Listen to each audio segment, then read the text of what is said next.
Gregg vs. Georgia by Taishi Keita. On November 1973, Troy Leon Gregg was found guilty for 2 counts of murder and robbery in northern Florida. At first he claimed self-defense, but later Gregg admitted to the murder and robbery of the 2 men. Gregg was put on trial in Georgia and then was sentenced to death.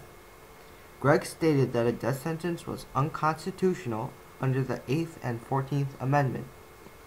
The U.S. Supreme Court heard the case on March 31, 1976, and announced their decision on July 2nd of the same year.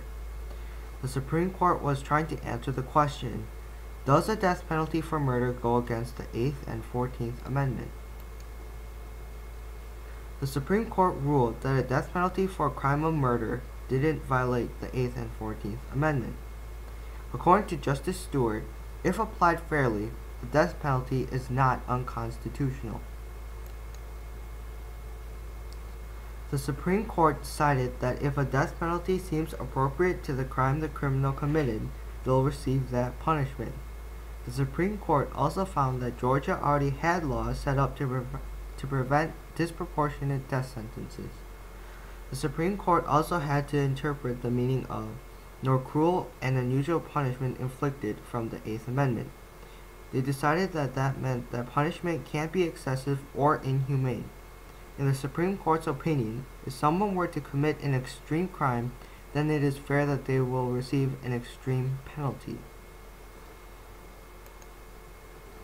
Since this case, the Supreme Court has not only had to decide whether there should be a death penalty in the first place, but when is it constitutional or not to apply the death sentence.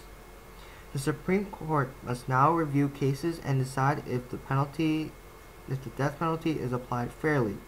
There are still arguments and questions on whether a death penalty should be used and what crimes are proportionate to a death sentence.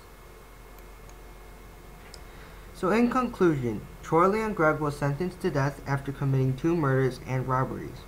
The Supreme Court heard his case and ruled that the death penalty is proportionate and constitutional to a first-degree murder.